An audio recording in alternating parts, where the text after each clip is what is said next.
Our next story is about the U.S. Defense Secretary Pete Hegseth declaring that the U.S. will take back Panama Canal from China's influence, speaking at a ribbon cutting for a new U.S. finance dock. In fact, Hegseth made that statement in presence of the Panama president. He said the U.S. will not allow China or any other country to threaten the canal's operation. Listen into what he said. Together, we will take back the Panama Canal from China's influence. And today, the Panama Canal faces ongoing threats. The United States of America will not allow communist China or any other country to threaten the canal's operation or integrity.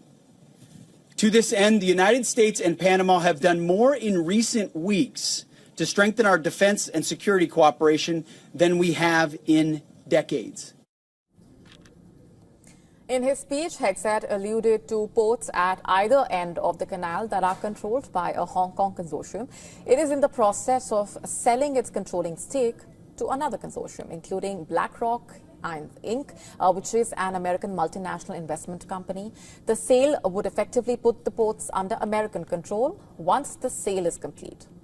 As expected, Hegseth's statement triggered a fiery response from the Chinese government.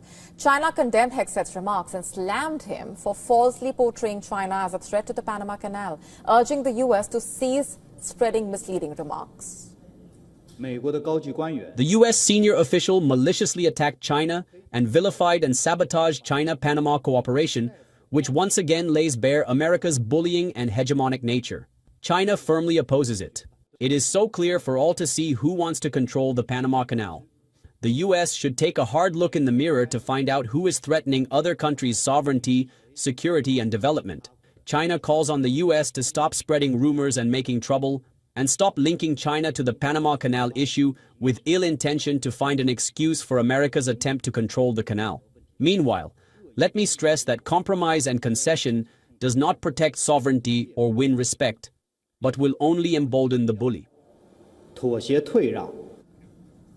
But it wasn't just the Chinese. In Panama City, protesters held signs, shouted slogans against the U.S. Defense Secretary's visit. In fact, those who were discontent also criticized their own president and called him a traitor. They accused him of giving away their sovereignty and self-determination. Both Trump, Rubio, and now Pete Hegseth have indicated that they are going to take the canal, and obviously the Panamanian people cannot accept this, and that is why we, a handful of patriots, are on the street today rejecting the presence of the Secretary of War in Panama and repudiating Molino, the traitor, who behind the people's back is giving away our sovereignty and our self-determination. That's why we are here on the street today. Built by the U.S. in the early 1900s to facilitate the transit of commercial and military vessels, the canal is one of the most important trade corridors in the world, facilitating trade between major economies including Japan, the European Union, Latin America. More than 40% of U.S. container traffic, valued at roughly $270 billion a year, goes through the Panama Canal. It is the world's second busiest interoceanic waterway. U.S. President Trump has repeatedly asserted that the U.S. is being overcharged to use the canal. He has said that China has influence over its operations, all allegations that Panama has denied. So where did the China concern come from? From the fact that a Hong Kong consortium currently holds a 25-year lease on ports at either end of the Panama Canal.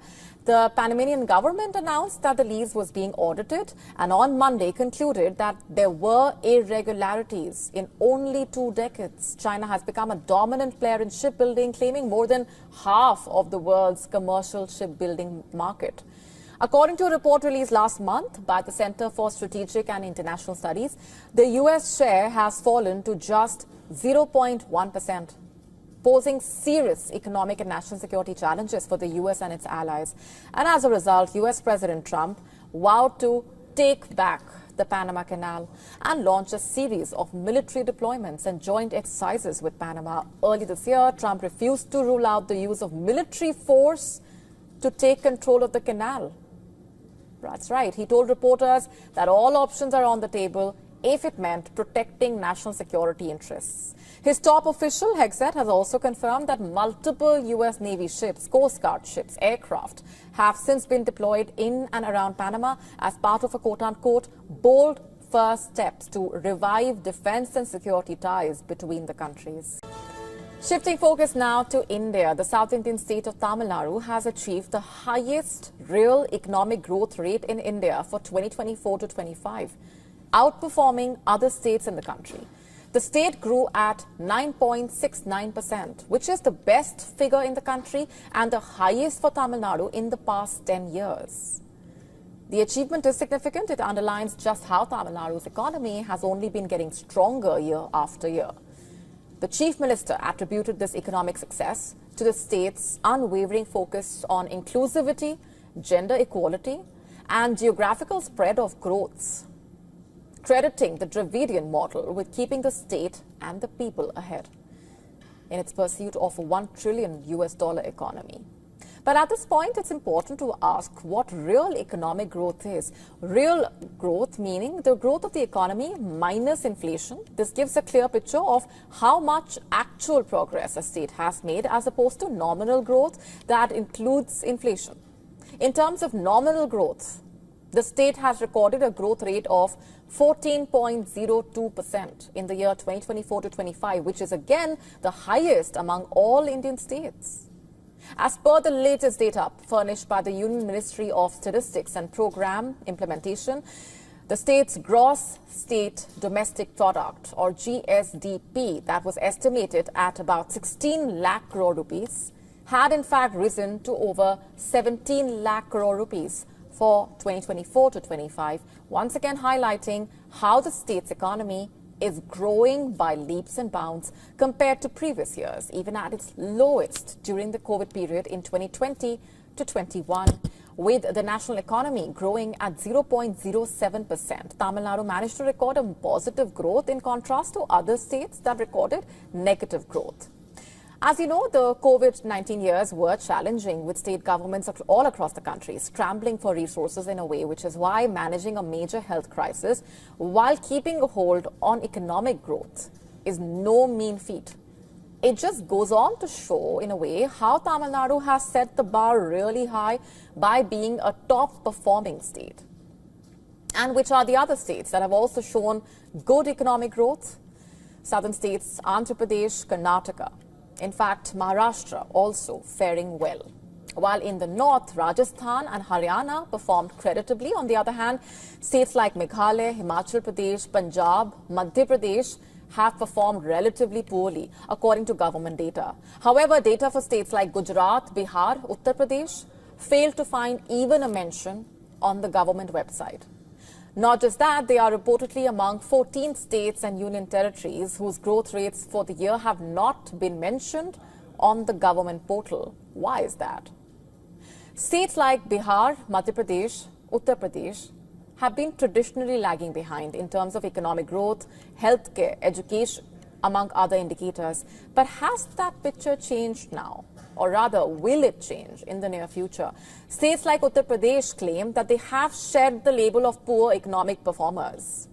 In fact, the Uttar Pradesh government projected the state's economic trajectory will soar upwards, with its GSDP reportedly touching 32 trillion rupees by 2025. Sounds ambitious, but the government is confident that it will achieve the milestone through major investments in infrastructure, more industries and initiatives to attract foreign investments. Also in the government pipeline are more jobs for youth. The plan is definitely ambitious, but the question is, can states like UP live up to their bold claims and script a new status?